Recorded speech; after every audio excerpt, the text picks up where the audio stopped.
Hello and welcome to the Evolve Security offices here in Chicago, Illinois. My name is Paul Pietfish, and with us today is Ben Johnson, one of our key advisors, former co-founder of Carbon Black, former CTO. Thank you very much for joining us, Ben. Thanks for having me. Tell us a little bit about, your background, your experience, and kind of what you've been up to the past couple of years. Yeah, sure. So thanks for having me today. It's great to be here. Nice to be an advisor for Evolve. Absolutely. I like being connected with you guys and staying in the loop on what you're doing. So really, I got my start at NSA. I saw the movie Enemy of the State, true story. Okay. And the next day, I was like, whoa, that was a really cool movie. I'm gonna send in my resume, and one thing led to another, and I joined them. And then I was a defense contractor for about 4 or 5 years. Doing some really cool stuff, CNO, cyber, both offense and defense kind of stuff. And then ended up doing some incident response work in the commercial side and saying we needed a much better way of doing incident response. Rather than doing digital forensics and taking hard drive copies and all that, why not just record all the events as they occurred so you can rewind the tape? And that's really what led to the original Carbon Black product. That was a crazy ride, 2011 to a couple weeks ago. I ended up leaving really just because I want to do something new. Okay. Super fun, great time, great company. It's about 800 people now. Wow. Just tremendous. What a success story. Yeah, and towards the latter half of my Carbon Black tenure, I became more of the evangelist, outward facing. So I flew all over the world, 150,000 miles every year, Dubai, Singapore, Thailand, all over Europe, all over the North America, get to talk to some of the best companies out there. So yeah, just really security, technology, and I also teach at University of Chicago entrepreneurship. So security, technology, and entrepreneurship, I really enjoy those topics. Yeah, and I'm sure most people know, but Carbon Black is one of the most successful and the hottest endpoint technology in the market right now. So that's something that, you got to be absolutely proud of. NSA is a hot topic. Tell us a little bit about what it was like working at the NSA and I'm assuming people think a lot of it. It was like the movies and you're doing things that I don't know. You tell us. Yeah, so first of all, there's a lot that I can't say. Of course, right? Yeah. But it's kind of a nice blend of, you kind of go to work and it's just kind of any old job. Like it's a massive organization, right? I don't think they even disclose how many people work there. Right. I think that itself is classified, but I think it's on the order of 40,000 people. So wow. We're talking a massive organization. So you go there and it's kind of like any big company, and yet at times you truly do see the mission side where you're truly doing things that end up on CNN the next day, right? Yeah. So there's some really cool stuff. I think one of the best parts about NSA and my sort of defense contractor tenure was you're solving problems that you can't just Google for. And back then we didn't, Google was just sort of getting started, but you can't just search on the internet. You have to just solve problems, and you're kind of sitting in this box in this dark room, and it's figure out how to solve this, figure out what the vulnerabilities are, figure out how to protect this or that, right?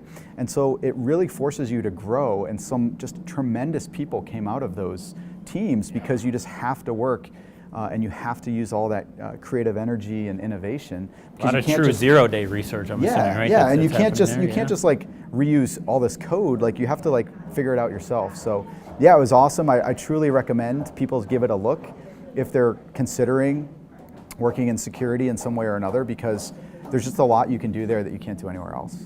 Yeah, and I think you made a good point. You just can't Google it. I think a lot of people, including myself, find that very daunting and hard to imagine that you just can't Google for the answer or do some research on it, right? So that's incredible. Yeah, it just forces you to really put your head down and reverse engineer things or be creative, whiteboard a lot, work a lot of late hours. And the one cool thing about that world is you can't take your work home with you.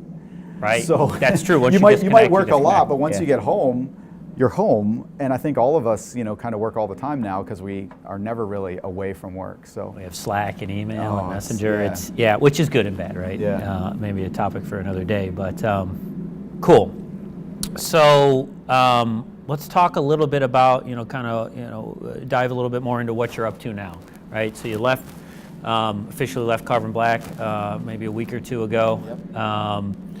What are you working on now? What's coming? Yeah, so I left, and I left without knowing what's next because I knew I couldn't sort of look around and all that and still maintain my carbon black duties, right? I didn't want to kind of sneak around or anything like that, right? And it's hard to do, right? Yeah, to run two. Yeah, and I wanted to give carbon black my energy, and so I really didn't know what was next. But once I started giving notice and people started, saying their goodbyes and stuff like that, and I started talking to different companies and some investors and stuff, a lot of opportunities arose because.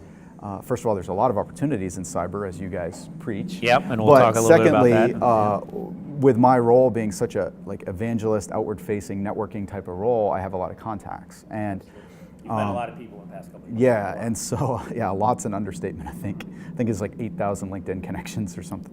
But the point is, a lot of opportunities arose quick, and so I found one that's truly a tremendous opportunity. I'm not quite ready to disclose what that is, but what I will say is I'm right now currently an EIR for a VC, which basically means I'm an executive in residence for 1011 Ventures, which really just means venture capitalists. I get to work some on my new idea and also help them out some by talking to these new startups that they might invest in, right? So it's a pretty cool hat to put on, sort of the investor hat, even though I'm not really the financial guy. I'm just sort of giving them my opinion, due diligence, but get to do that while working on my new idea. So I'm really excited. So something's in the hopper. You're starting to build a team out. That's awesome. It's going to be a new product company in security, and just really excited about it. Awesome, cool. We'll come back to that in a little bit, but let's talk a little bit about what 2017 is going to bring. In terms of cybersecurity, the threats. What are we missing in the cybersecurity space? What's coming in 2017? Yeah. Or beyond. I think unfortunately there's no end in sight.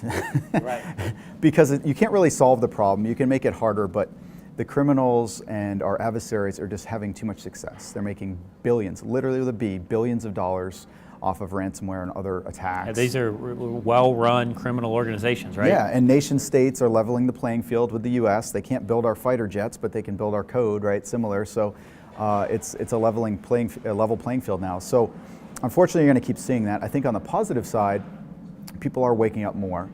The challenge is awareness and sort of recognizing the problem is just the first step. There's so much beyond that. Right. And I'll take that first step. That's a great first step. Boards and CEOs waking up. So how, at the board level and the CEO level, they understand it's a problem. They understand they need to address it. Do they understand how to address it yet? They don't really understand how to address it. And to be honest, there's no true formula, no true silver bullet, as everyone in security would say. Yeah. But they're at least understanding they need to get the right people on the team, or the right advisors, the right vendors, the right service partners, whatever. So that's a positive thing. I think the threats are not really going to change that much. Ransomware is still going to be a big deal. Things seem to be cyclical, right? And attackers are very opportunistic, and they're lazy, right? To a certain extent, they're going to go after low-hanging fruit. Yeah. So when we start securing our endpoints really well, for example, we tend to forget about whatever else, right? Maybe your server protection as much, and they're going to start going after that, right? Yeah. So, I would agree. Yeah, and one thing on that point, I think to keep in mind is there's not that many, I call it cyber super weapons. Right. Like, people who aren't in security kind of envision these crazy, awesome exploits, or the term 0 day gets thrown around way too much. Most attacks are not 0 days. Right. However, 0 days are hard. Yeah, they're expensive. And people think there's all these crazy tools, but really it's like you said, low-hanging fruit. Some public tool that anyone can download off of GitHub, just a hard-coded password. This gets in, and our biggest companies get hacked. So I think going back to the basics will be a key theme. And then the other theme, and we can dive into this more, is people have bought so much technology over the last couple of years that they haven't captured the value from. Right. So they all have 20, 30, 50 products now in their security stack, and they thought they were getting this much value, and really combined they're getting this much value. And part of that's on them, but part of that's on the vendor, or other factors. Well, the vendor comes in, right, the sales guy, and no knock on sales guys, but this is, hey, this is the silver bullet. It'll fix everything you need to do, right? It doesn't, right? We have to have this massive security stack, and I don't know if you coined this phrase or not, but you use it a lot. Deploy and decay, right? You see that a lot. I've seen it a lot in my career. A lot of different technologies, not fully utilized, not fully cared and fed and managed and monitored, right? These tools need people at the helm. right? Absolutely. So, which leads into kind of another issue that you have identified, which is the talent shortage, right? There is a massive talent shortage out there. There's a lot written about it. Tell us a little bit about what you've seen. You've been in the field. You've talked to CTOs, CISOs, CSOs, and CEOs. Yeah. Is this a real issue? Yeah, so it was actually my friend Casey who coined the term deploy and decay, so kudos to Casey. Yeah. I love the term. Yeah, the number one issue in cyber is people, lack of talent. You might have people, but they don't have the necessary skills, but often you don't even have someone sitting in the chair. There's an empty chair. Right. There's been disputes and debates. I'll tell you from my empirical data, hundreds and hundreds of companies, everyone's hiring. And you could hire people who come in the door with a resume, but that doesn't mean they have any skill or any capability. So getting people in the seats that can do what they need to do is the problem. And so the number number one problem is talent. And you're seeing people try to solve that problem, but again, just the overall pool is too small. You're trying to combat that with automation and MSSP, which do have advantages, but they're not a complete replacement for people. It's still Not for a while, right? Very much a people problem. And MSSPs, I've seen a lot of great MSSPs. They will never truly replace people because they don't have that local context. They don't understand who Someone's the got people to take are. action Yeah. on the threat or the outbreak or the malware or whatever's going through the environment. Someone's got to take action, and it's hard to have that full service, right? There are some obviously large IT providers that are trying to do it full service. It's a challenge, though, no doubt. And it's also retaining people. Like the teams that are the best have a great leader, which is probably common sense, but make sure that leader's happy, because I see so often that leader goes to another company and his whole team goes with him or her whole team goes with him. Yeah, that's a traditional problem. Yeah, and I think, what does it take to keep cybersecurity talent or maybe IT talent happy, right? I think you get a lot of people throw around millennials and all this stuff that millennials are looking for. I'm not sure if I buy that or not, right? I think people like flexible work hours, they expect it. I think people want to be treated fairly, they want to be compensated fairly, right? And they want a good leader, and they want a path to growing their career.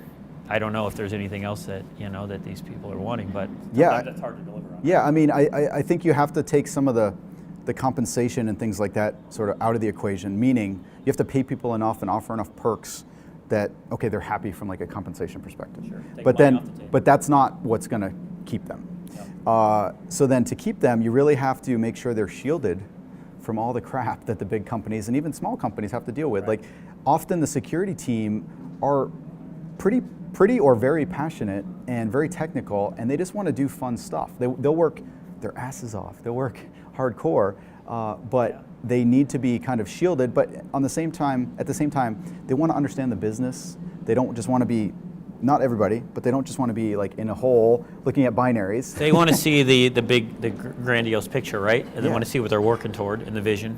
I mean, they're the offensive line. If you get breached, they get blamed because you got sacked. Right. But if they do a good job, no one noticed that. Yeah. So how can you celebrate low-hanging fruit, like wins, quick wins? Someone reported a phishing attack. No one in the company had ever reported a phishing attack. Okay, celebrate that because you improved the culture.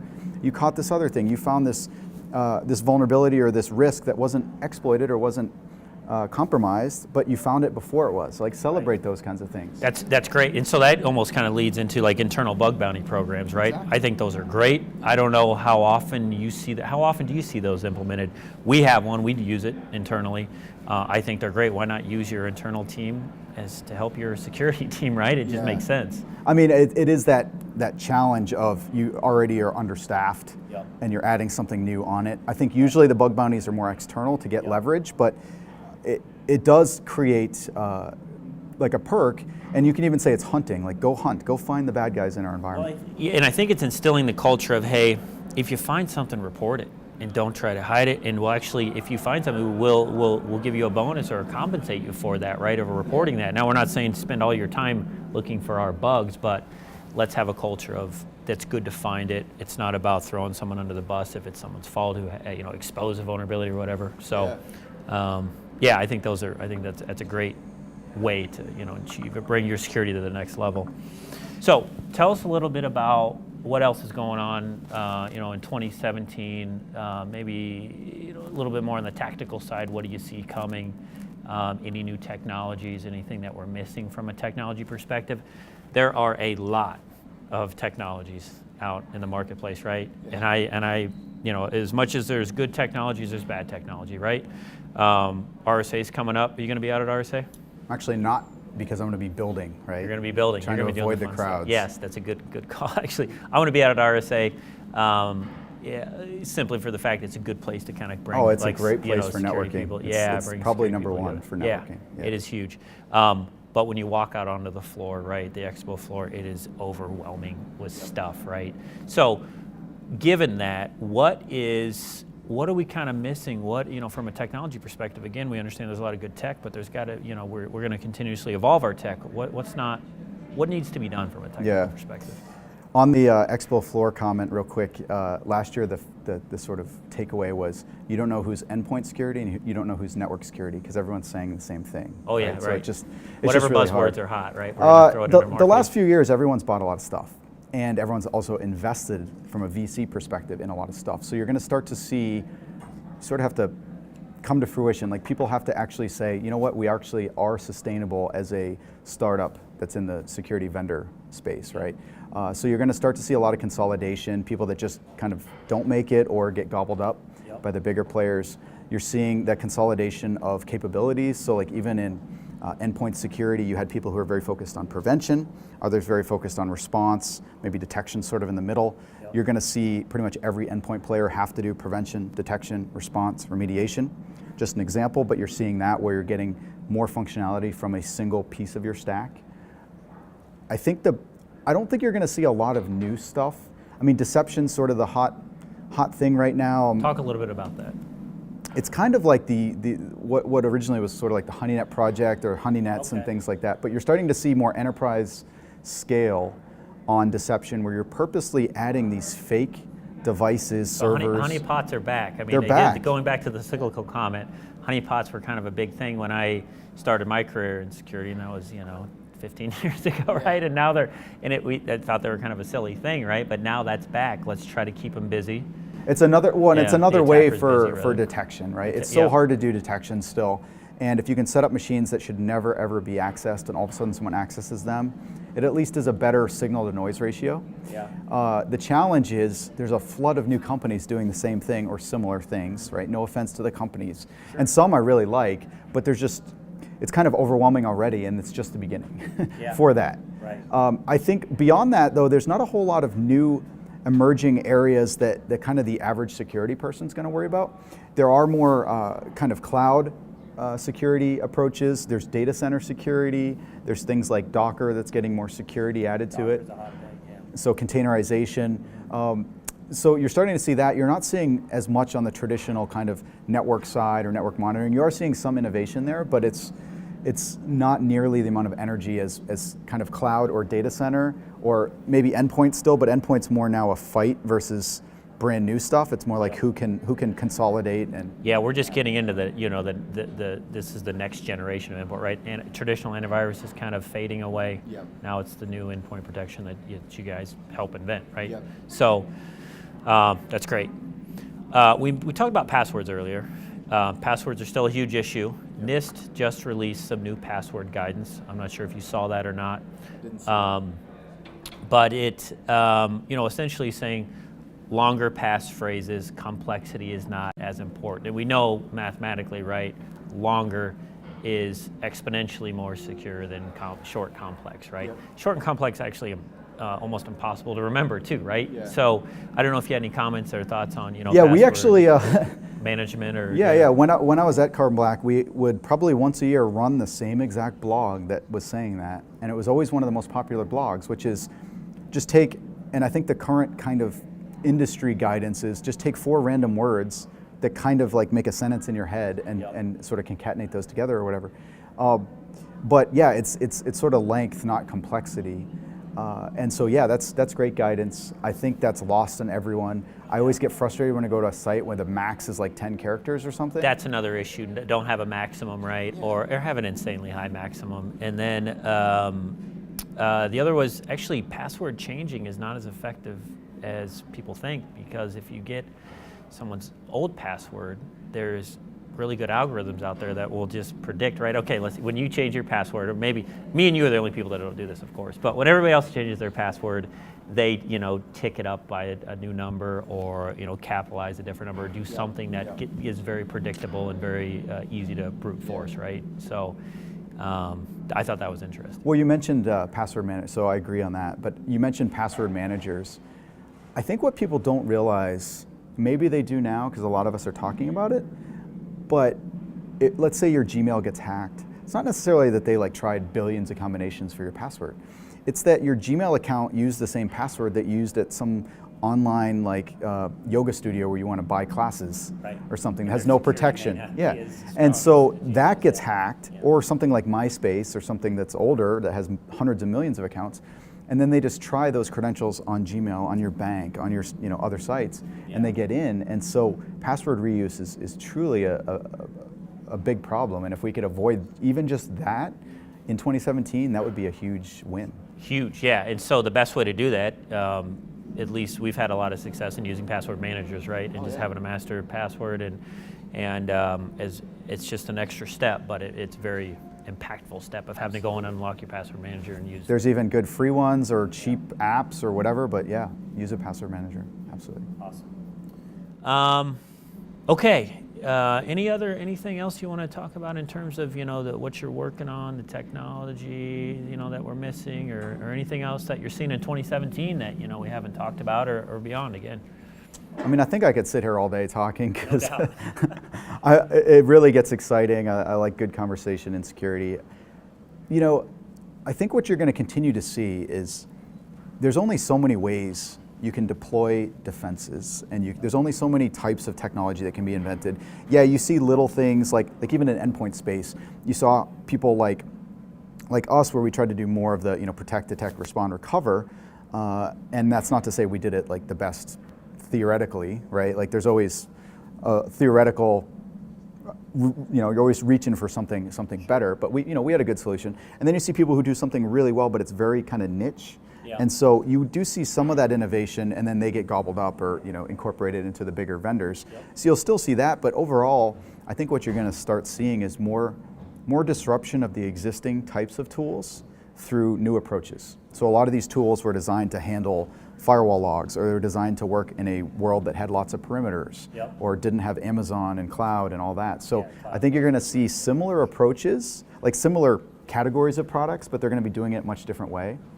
I think you'll start to see a little bit more in mobile, but mobile's not really been solved. No one's really attacked mobile from a tech perspective, because most companies now, the phones are the employee phones. Yeah, right. And so it's this weird thing, you can't even defend your laptops. How can you defend employee-owned phones? Right? You don't really have time to fight with all these different versions and all that stuff. Install agents that try to control it, but employees don't really like that, right? They feel like there's a line that's being crossed. But the employees certainly don't want to manage a fleet of laptops and phones. If they can just do one, it's better, right? Yeah. Now, mobile is, I guess they may be more iOS than Android. The framework is built with a lot of security in mind. So I guess maybe that's why we haven't seen a lot of iOS attacks. Yeah. More Android attacks, but not as much as you'd think you would see, right? So I don't know if you have any thoughts on that. It's, iOS does have some better protections built in. It's not foolproof, so I think you'll still see innovation there. Yep. I think the challenge there is people don't think it's a threat, but the reason they don't think it's a threat, or as much of a threat, is because it truly is the laptops and desktops that are still getting hit. Right. But it's sort of as soon as we get better at protecting those, all of a sudden there's going to be a huge pivot by the adversary. Again, soft targets always going after but the soft. because the laptops and phishing attacks still work, so effective. why not just keep doing that? Yeah.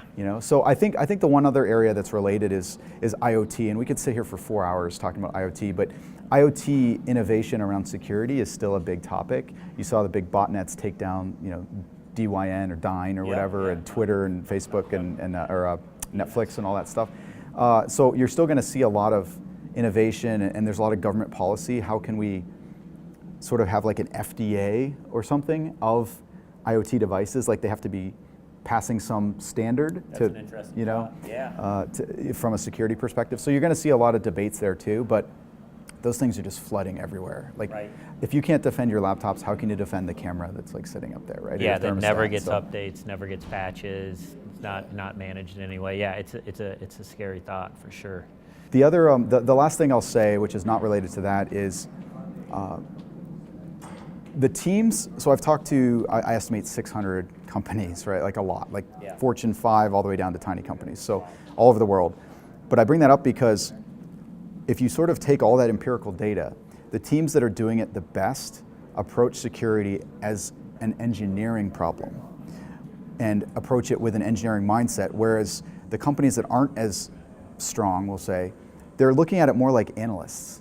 Sure. Like, I'm gonna hire either someone that's more of like an engineering mind, I'm gonna tie these tools together, most tools have APIs and data, I'm gonna figure out the best way to leverage my team's skills or to cover my risk and gaps, or I'm just gonna plug in a bunch of tools and kind of look at alerts and be more like an analyst. That's Right. not necessarily bad, but it's just not as good as the engineering That's a approach. part of the overall picture. You need an analyst, you need someone looking at the alerts, right? But it has to be implemented, architected, everything's got to be bolted together properly to get the most out of what you've purchased, right? And like feedback loops and continuous improvement, sort of like taking a play out of the sort of DevOps or continuous delivery book that most web apps and things like that are using, but it's sort of like continuous improvement.